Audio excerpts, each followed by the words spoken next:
souliers de satin. Ou, le pire, n'est pas toujours sûr.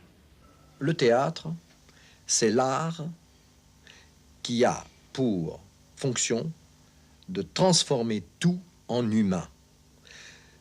Je pense que au théâtre, même si on veut, comme le disait Goethe, que Claudel n'aimait guère, mais il fait pourtant bien comme lui, au théâtre, si on veut faire parler une pierre, on peut faire parler une pierre au théâtre, mais enfin, faire parler une pierre au théâtre, ou faire parler comme il le fait la lune au théâtre, ou faire parler une ombre, eh bien, ça consiste tout simplement à donner un texte à un acteur ou à une actrice qui jouera le rôle de la pierre ou de la lune ou de l'ombre.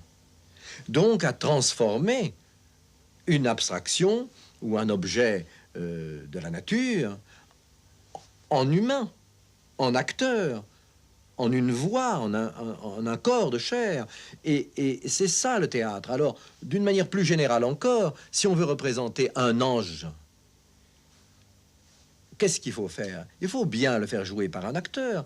Et il n'est pas question de le représenter autrement que comme un homme peut le faire, c'est-à-dire avec toute la naïveté et la gaucherie d'un homme. Et tout l'art de Claudel est là-dedans.